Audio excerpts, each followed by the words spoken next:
Hello and welcome to the Reetin Entertainment Podcast, episode 450 for the 5th of May, 2024. My name is Nathan Reetin Spruth, your one-man power trip. Joining me this week, we have Andrew Aroa McFain. May the 5th be on Cinco Yes, it's Cinco de Mayo. Mayo. And we're also joined by Connor the Cyberpunk Monk Besh. Glücklich 5. auf Mayo. Right? It's a German holiday, right? Yes, it's a German. I love mayonnaise. I can take it in small doses. Just a little bit of mayonnaise, not like just slathering it on burgers or just fill my mouth with mayonnaise. All right, so let's talk to Connor. What games have you played this last week or 7 that you've been busy? I've been gone for a while. You guys know what Civ is? You ever hear of Civilization? Nope. It's probably for the best. Classic NES game, right? Yeah, that's right. It's Sim City where you build city. No, Civilization. It's kind of like Risk. I think like if I was describing it to a normie, that'd be the closest thing I could describe it to. And much also like Risk. Boy, will it take up your entire fucking day if you let it. Yeah, that's I would always get into games of Civilization 5 with Durga, and then for some reason after like 2 or 3 hours the game would like corrupt and we wouldn't be able to like load up a save, so we'd have to start over again every time. I've been mostly playing online with a group of friends, and we had found out that you have to edit some text files in the like INI files in order for this game to just work the way you expect it would. So it's showing its age. It's got a little bit of sharp edges, but damn it if it's not still fun. Like Civ 5, when you go on your Steam profile, it'll show you like some of your rarest achievements. Apparently, some of the most rare achievements I have are from Civ 5, and it's probably because people don't have the fucking patience to really learn the minutia, the fine mechanics of this game. But I'd like to say I got pretty good at it. Like, it's a fun game. Civ 6 has changed things up just enough where I'm no longer good. I'm just okay.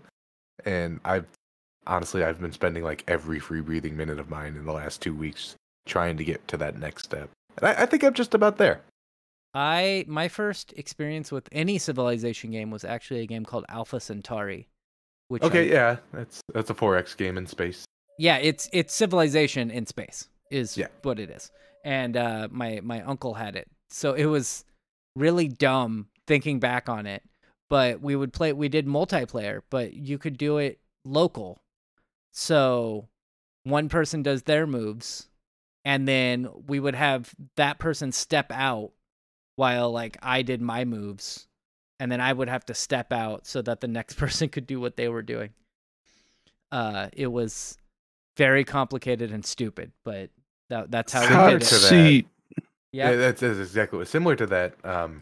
Back in my old relationship, I used to have Civ 5 on my tablet, and we would just pass the tablet to one another while laying in bed. Like, I'm not gonna sugarcoat it. That was probably one of my favorite like couple things to do together was kick each other's ass in Civ. That's cool. I can't do that. My girlfriend doesn't like multiplayer games. I mean, I can't do that because Katie's substantially better at Civ than me. Well, that's good. At least you admit it. Did you play any other games, Cyberpunk Monk? I mean, like Mega Man Battle Network 3 is still my go-to. I'm on the go, I need something to do game, so I'm gonna throw that out there for that reason and that reason alone. But nah, man, Civ has totally taken over my life in like the best way possible. I'll talk about it again at the end of the year, I'm sure. Yeah, once you're done with the game that you're playing. It'll happen. It always happens.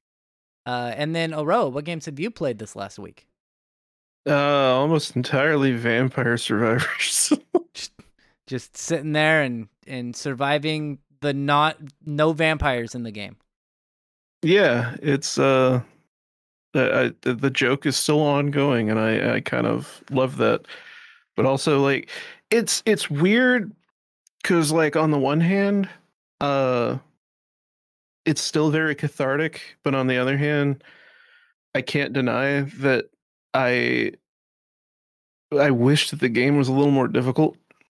Like it is quite easy. You sent me, I mean, you didn't send me, but you sent out a Snapchat where you're like, I think this is as close to a biblical angel as you could be. And I literally could not see any pixel of the screen that wasn't your weapon effects going off. It was the most ludicrous I've seen that game get. Yeah, it's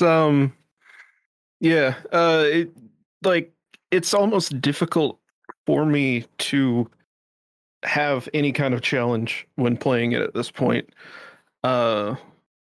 It was fun when I did encounter a bit of challenge because one of the DLC characters, just like his starting weapon is just fundamentally not good on one of the more recent levels, and it was rather difficult to get a setup where I could actually get going. But then you get over that hump, and then it's like, okay, now we're back to it being an idle game. Yeah, it's a little complicated or a little difficult when you first start out, just because you're trying to figure out what's going on, and then you figure out which upgrades are the best, and it's pretty simple to just get to the end. And just the pure number of new options is really fun, but yeah, it's like once you kind of figure out that as long as you make the right synergies, then nothing really matters. It is pretty fun. There is a character who just everything that they do is randomized.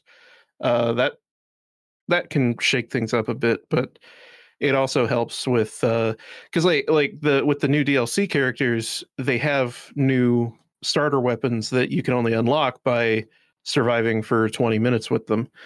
And like one of them, he's a purely ranged weapon guy, and it's like he fires really, really slowly.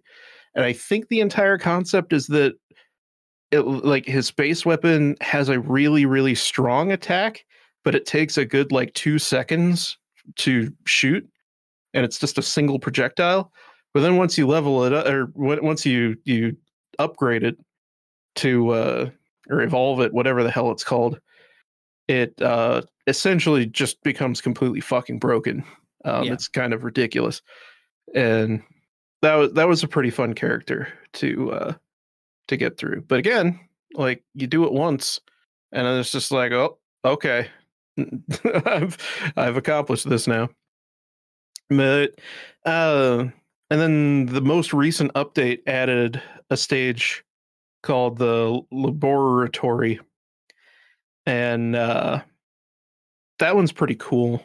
That was the one that had me, that was just like absurd. The one that I took the Snapchat of, because you just get random, like it, in addition to the normal choices of upgrades that you get, sometimes the rooms will just drop new weapons on top of your limit. So I was at like 14 or 15 weapons, but whenever I took that Snapchat, and it was just nuts. And that was also how I found out that the time limit is gone on endless mode, because it used to be 6 hours, and I just left it running overnight. And I came down the next day and I was like, wait a minute, it's still running. What the hell? The timer. So it's not, at one point it was not endless, and now it actually is endless. Yeah. Endless mode would just kill you at 6 hours before. But yeah, you can just keep going. And so I walked around and collected all the chests that had spawned as a result, and it took like several minutes for it to go through all of the upgrades that I got from picking up the chests, because it calculates each one at a time, and it was pretty ridiculous. I think it's funny you can leave a game like that, which I assume is just constantly exponentially getting harder and harder if there's no limit. And after 6 hours, it's just like, nah, still can't touch me, bro. Yeah, like I think my health had gone down by like maybe 10%. Like it was really goofy, but yeah, that game is still like one of the best examples of its genre, without a doubt.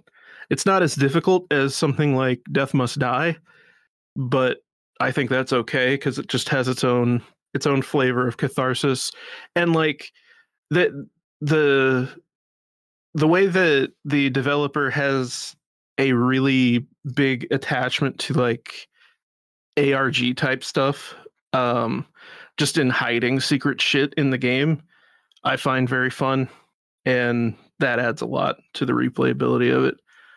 It's so very much like one of the best games I own. Well, that's good. So you just did Vampire Survivors. You didn't really play anything else this week? Yeah, pretty much. I did some like maybe an hour in Blade and Sorcery earlier this week, and that was cool. I just hadn't really played any of the updates in a while, and that is like a whole nother game now. Still very high on my wish list. It looks amazing. I see. We're going to move on to me and talk about the games I play. I also didn't ask where we can find each other. So go to Aroa.website. All our links are there. And you can find me, Nathan Reetz-Bruth, at Reet everywhere, mainly on Twitch, Monday through Friday, 6 p.m. Pacific time to 9 p.m. Pacific time, except for last Friday, but I'll get into that in just a minute. So Monday, I played some of that there, WWE 2K24, still playing through the My Rise female character, and unfortunately, no supernatural shenanigans this week. So I wasn't, getting corrupted by a demon or anything, but it was still pretty fun. I enjoy wrestling games. And then Tuesday, Wednesday, and Thursday, I played some Like a Dragon, Infinite Wealth, and I finally beat it. Took me 92 hours. Good lord. Or 1/5 of a Civilization game. Right. But yeah, it was really good. It was 92 hours long. I did do a lot of stuff. Like, I don't tend to 100% games, but I got like 90% done with all of the stuff that's there. There were some like darts mini games and baseball mini games that I didn't complete, but I did do a lot of stuff. I collected all of the all of the little knickknacks around town for all of the characters. So I did make, good use of that time. It's a good game. I would highly recommend it if you like JRPGs. The only thing I don't like is, and we discussed it before, is the New Game Plus is locked behind a paywall, which is dumb. You have to pay like $15 extra for the deluxe version or something so that you can get New Game Plus. And while it doesn't affect me because I don't ever do New Game Plus, it might affect somebody like Connor, who I believe does enjoy doing New Game Plus stuff. This is a game that I would probably delight in doing New Game Plus stuff in, just because, like Reeton said, there's so much to do in it. And I feel like putting that behind a paywall, it just seems a little disingenuous, Yeah, I didn't like that move, and I don't think many people did. But that being said, it is a good game. Highly recommend it. And then on Friday, I played nothing because I was working, and at about 3:30 p.m., my internet died. And I was like, huh. And so I grabbed my work phone and, messaged the group chat saying, hey, guys, my internet went down. And my coworker, who lives about a mile away from me, was like, oh, my internet went down too. And I was like, So I looked on Facebook because I'm part of a neighborhood group or whatnot, and everyone's internet went down. So apparently half the town's... Someone cut a fiber line? No, apparently half the town's power went out, or one side of town, their power went out, and internet. And then the whole town, the internet went out because somebody hit a pole. Because some truck driver drove into a pole and just killed the internet. Just gonna say it. That doesn't sound like good infrastructure. No, not great. No, but yeah, it happens way too often in my town where people just hit random utility poles. Anyway, so my internet was down for about 12 hours, maybe more like 14 hours. Thankfully, my media server is local, so I was just able to watch, TV shows and stuff, and that I bought Yeah. And so I was able to do that, but I wasn't able to stream or anything. And if it really mattered, like I wasn't able to work the last half an hour of my day either. I probably could have by like hotspotting my work phone, but I didn't really care that much. It was the end of the day on a Friday, so we don't get any tickets at the end of a day on Friday.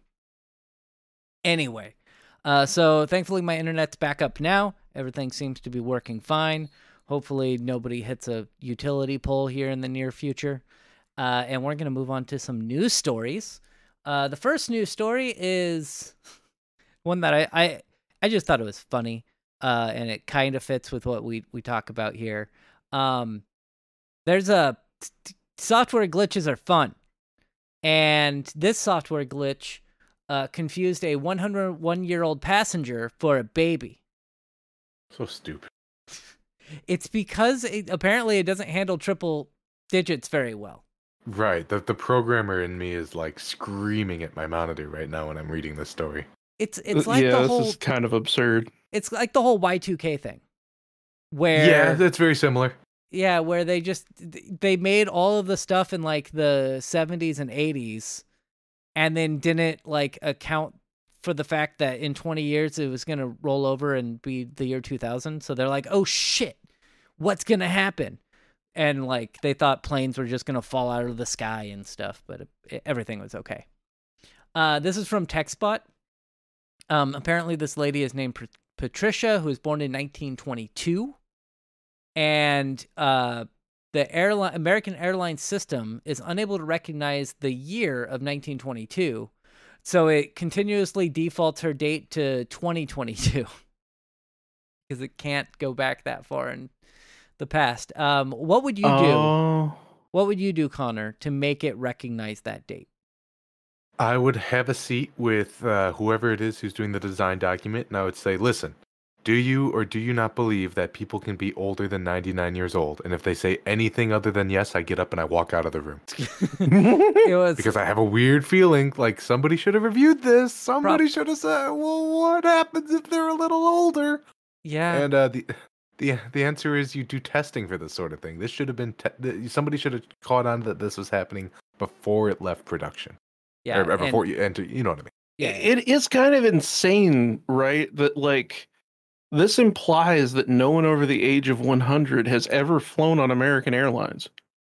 Or, I mean, I would imagine that they have, but... And the staff are probably just like, oh, yeah, of course, this is obviously a person who is very old. Yeah. Haha, silly system. But it's causing...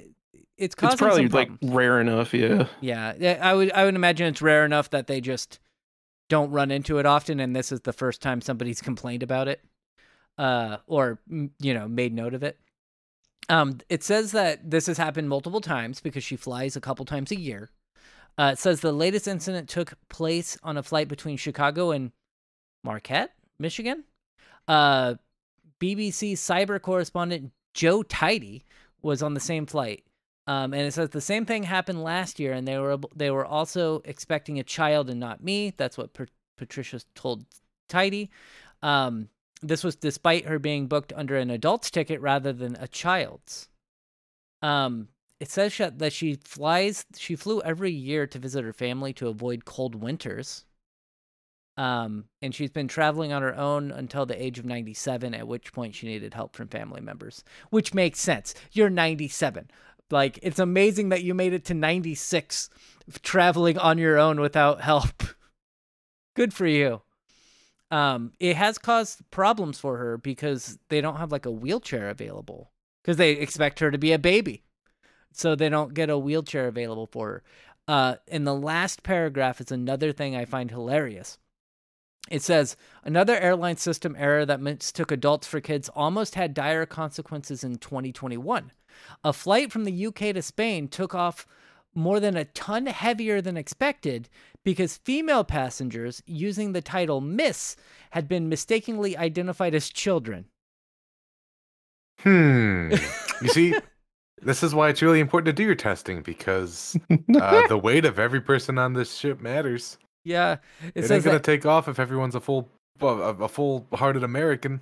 Yeah, it says the error saw 38 passengers on the flight allocated to a child standard weight of 35 kilograms or about 77 pounds instead of the adult figure of 69 kilograms or 152 pounds. So I am curious, or at least I have the hunch, just from the short time that I've spent dealing with Oracle databases, they have two different timestamp formats in Oracle DB, and one of them is it's day, and then an abbreviation for the month, and then the year is only expressed with 2 digits for some stupid reason. And so I wonder if that's what the limitation is here. They just for the old lady, it just they can't get it up to 3 digits. Yeah, they literally can't put 4 digits in the year spot, and so it just assumes. Oh, 2022.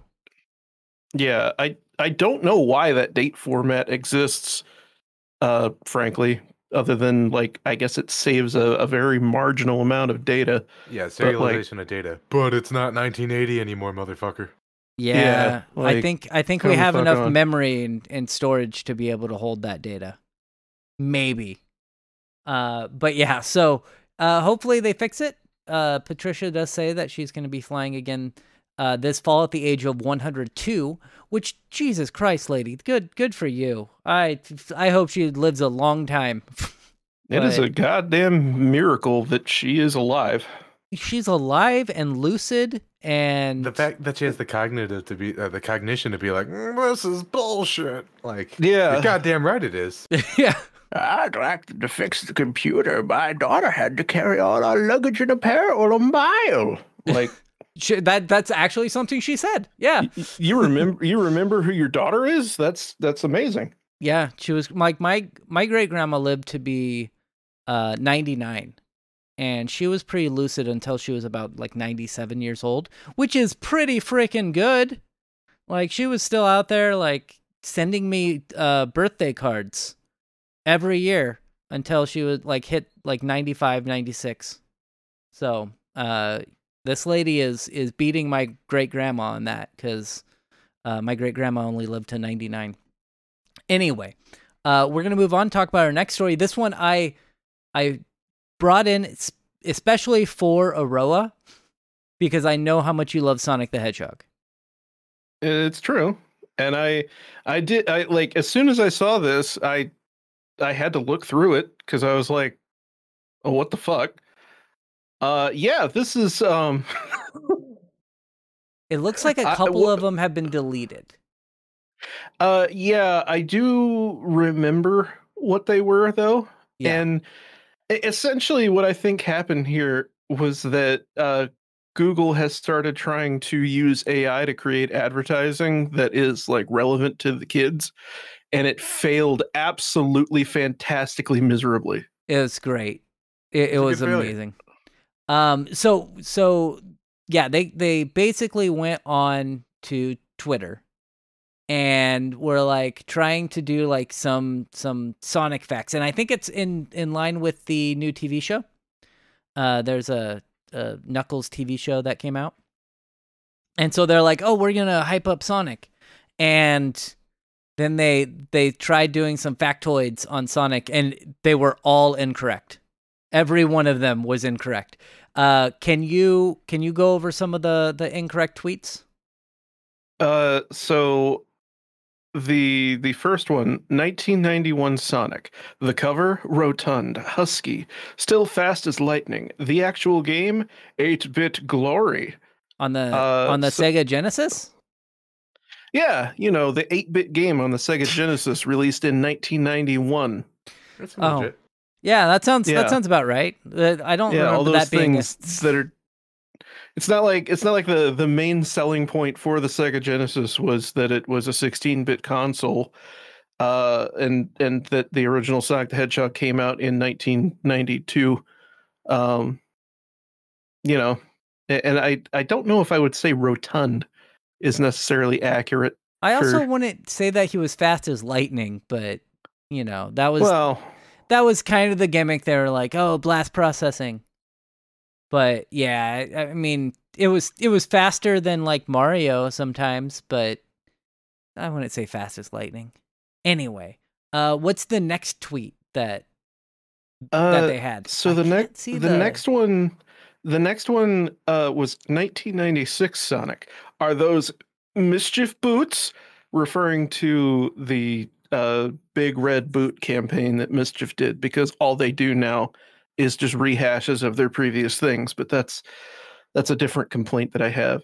And I believe that the screenshot that they shared was from a port of Sonic 1, which for one, as I said before, Sonic 1, I always get fucked up. I'm pretty sure Sonic 1 came out in 92. But it had Tails in the image. Who was definitely in Sonic 1. Right. So the reason for that being that this was the mobile port of Sonic 1 from 2013. So, you know, and then we go to 2022 Sonic. Just like us, he's healed from 2020, but isn't quite the same laughing emoji. And then shows an image that appears to be from Sonic Prime, which was a show that came out this year in 2024, last year. Yeah. That's what the community notes say, that the image comes from Sonic Prime Season 3, which came out in 2024. And there's like, I mean, okay, I would like to back up here. That's a little less egregious because that is Season 3 of Sonic Prime. So it could be like, oh, this is the same Sonic from 2022. So that one's a little less egregious, but still wrong. And also, I don't know what the fuck's going on with the image. I don't know if that's how it was supposed to be, but like Big the Cat is in the background on the left, and he seems to be turning into like a pixel sorting algorithm on the left side. I don't know what's going on over there. Yeah, it says here, feel free to absorb this shot of Sonic Prime, mutilated by what could be an AI tool in an attempt to force Big the Cat to shuck his mortal coil.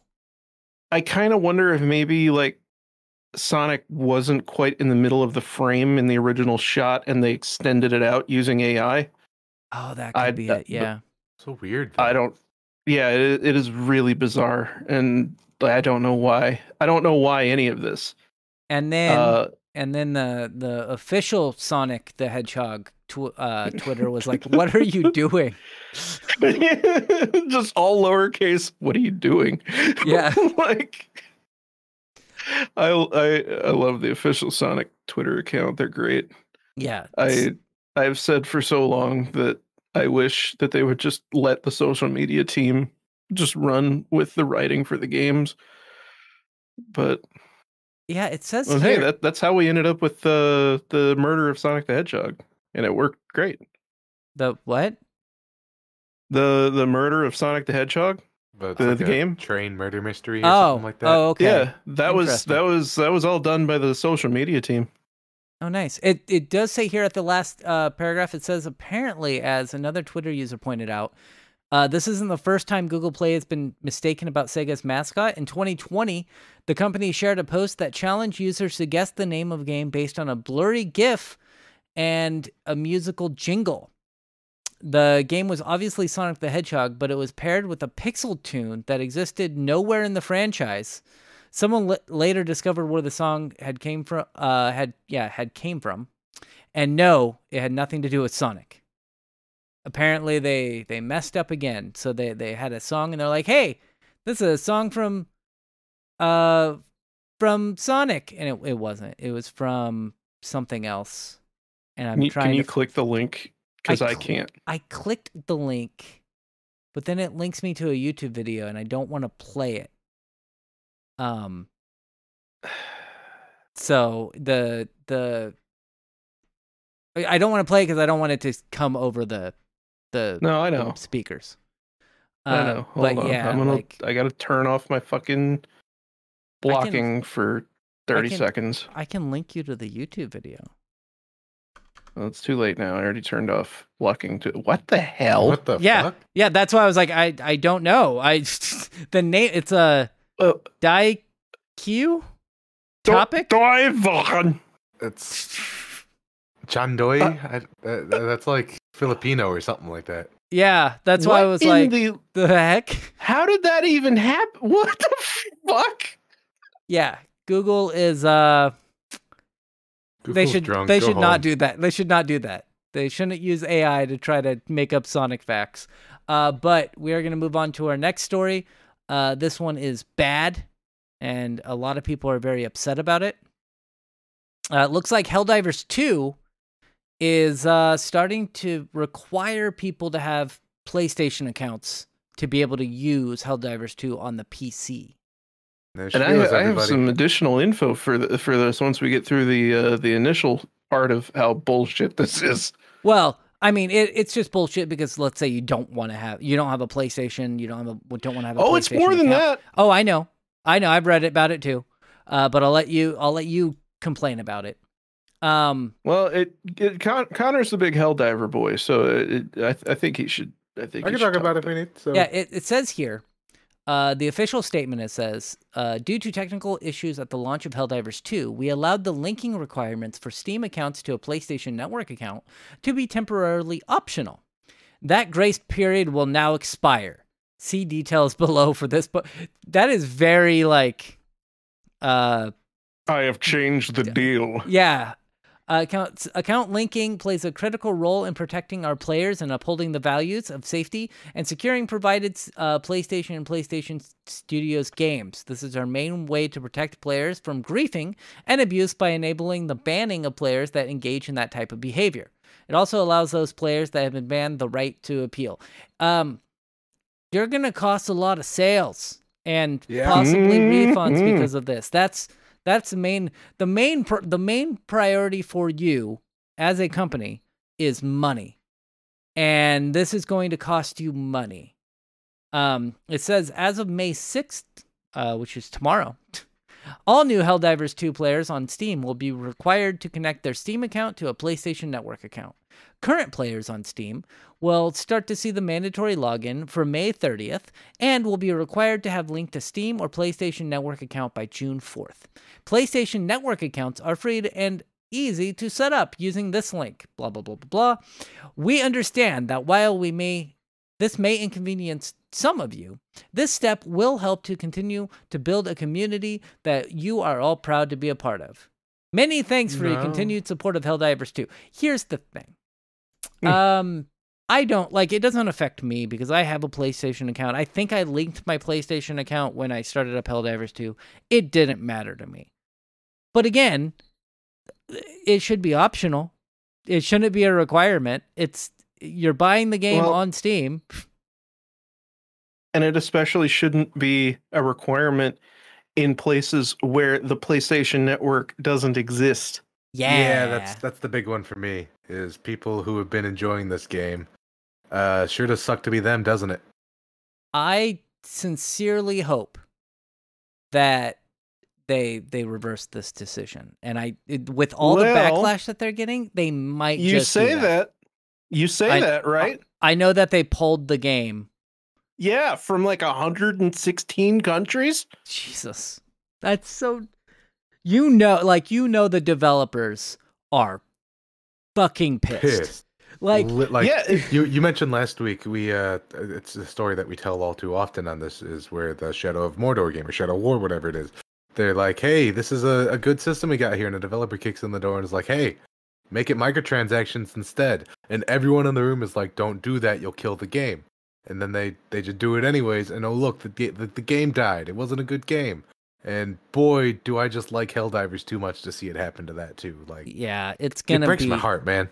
Yeah, it's gonna be bad. And yeah, the developers the developers play games. They know what's going on. They they're just as nerdy as we are. And when the publisher comes in and says, you're gonna do this, they're just like, no, that's gonna kill the fucking game. And that might happen with Helldivers 2. I still think that it will be somewhat popular. but it's not going to be near as popular as it was before this announcement.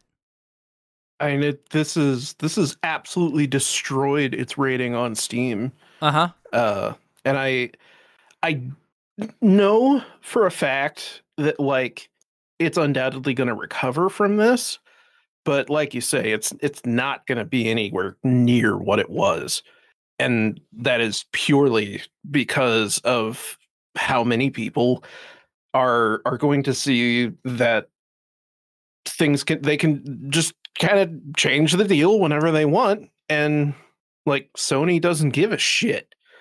And it's been pulled by 177 from 177 countries. God damn, that's not good. Yeah. I will not list all of the countries. No. But the game has now received 215,000 negative reviews. I believe it was currently mostly negative. Yeah, which it's overwhelmingly obviously negative. I see. Well, obviously, like Steam has very limited means of combating review bombing, and like anyone who's even slightly aware of the game's landscape knows that it's not like this game has suddenly become bad because of the PlayStation Network integration. It's just, it's bullshit, and a lot of people feel bait and switched. It would be kind of like adding DRM to a game after it came out or something. Like it really is that same sort of thing. I do not understand what Sony intends to get out of this. Like, I get it that like you want to try to emulate Microsoft's MO by bringing people into your ecosystem, but doing it like this is not the way to do it. Yeah, it's they should just reverse this decision, but who knows? Like they really should. The company probably won't, because that's they just wear blinders. They're like, no, we just got to link these. But especially Sony. Like, yeah, so Sony was a longer holdout on crossplay than Nintendo was, which is absolutely mind blowing to me. Yeah, I remember years ago, 6-7 years ago, where I think Xbox, the Xbox account and the official Nintendo account on Twitter were like, hey, you want to play some games together, just to mock Sony. Yeah. So they really, like, I understand. I get it that they want you to have a PlayStation account. And honestly, had that been a requirement from the beginning, I don't think it would have caused as much of a shit show here, or shitstorm. But the fact that it's been out for how many months now? 4-5 months? Quite a while. And it hasn't been a problem. They've been fucking making a ton of money. Just don't have that requirement. There's got to be some accountant or something that's like, what the fuck are we doing? We like this money thing. Yeah. Like I it's wishful thinking. But I do hope that Sony sees like that overall purchases like just plummet. Like I hope. But well, overall purchases and then overall players too. Just like just seeing the number of people just fall off a cliff. I don't know if we can look up the number of players on Helldivers 2, like the average numbers. It would be difficult just because while I'm sure that an overwhelming number of players are on Steam, there are still going to be a huge amount that are coming from PlayStation, which those numbers aren't available as far as I'm aware. Well, let's see. It went down. So I'm just looking at the Steam charts here. April 10th, there were about 242,000 people. And then as of today, they're at 110,000 people. So yeah, that's a pretty big drop. Now it's been going down. It's been going down like kind of steadily, but it did have a pretty big drop in just a month. Yeah. And I'm trying to it had a peak of, what was it, 800,000? No, 450,000 according to Steam charts. Yeah, like it went I down. I think a ton of players are on PlayStation. So that wouldn't surprise me. There's no way for us to really know, but I am certain that this is going to have more of an effect than they expected. And I also would be curious to see like what the division between Steam players and PlayStation players are in terms of buying digital currency in the game, you know? Yeah, that would. I mean, I didn't buy any. Did you buy any Cyberpunk Monk? I know you were playing the game quite a bit. Played it quite a bit, but I have actually only bought this game because somebody paid for most of it. I've paid $15 whole on this game, and I plan on keeping it that way. Yeah, I like the game. I had fun with it, but it's not something I can just get into. There's no reason to buy the currency really if you play it enough. It is very much an implementation of if you just don't have time to grind, then you don't have to kind of thing. Yeah. It's the working dad sort of implementation. And I'm not going to say that I'm okay with it, but I'll accept it. Yeah. It's definitely not my preferred style of not having any microtransactions at all. Yeah, that's definitely the go-to. But, my preferred, I think those days are gone, unfortunately. Yeah, my preferred style is force you to play every waking moment of the day, like with Civ 6. It's not forcing me. I'm loving every moment of this, baby. No, you're thinking of World of Warcraft. Yeah, like lots of the older MMOs were every waking moment. EverQuest, Final Fantasy 11, World of Warcraft. The MMOs from the early 2000s, late 90s definitely wanted you to spend your entire time playing the game. Especially in BFA and Shadowlands. It's just weird that the thing that we used to make fun of people playing like Mafia and Farmville has now become the main fundamental gacha mechanic in gaming. Come on, Species, what happened? They found a way to make money and the game publishers listened. And now they're trying to find new ways to make money. Except for Sony, they're just trying to find ways to lose money, apparently. Anyway, we never said it, but we just kind of implied it. But the developers have said, like, we don't have a choice.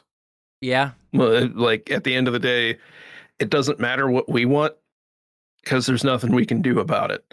And so they have strongly implied their feelings, which is that they don't agree with this decision. But like they said, they're not the publisher. Sony is the publisher. There's nothing that they can do. Yeah, and I can tell you that the developers also like money. They're huge fans of it because the more money you make, obviously it goes to the actual people working at the company. You get fewer layoffs the more money you're bringing in, but also it means that the next game can have a higher budget, and so they want to make as much money as possible for when they pitch their next game, whether it be a Helldivers 3 or something else. I don't know their catalog off the top of my head. Yeah, Magicka 3, whatever. But they just can't. If they make less money, then they're gonna, like, Sony's gonna say, we're not gonna give you as big of a budget on the next game, or as big of a budget as you want, which hopefully that doesn't happen, but we'll see. Anyway, that is our show for the day. We're ending a little bit earlier than we normally do, but that's okay. I would like to thank you for being here, Connor. I was definitely here. And I would like to thank you for being here, Aroa. Yeah, sure, yeah. And we'll be back next week talking about more tech and video game stuff. Goodbye. Yeah, okay.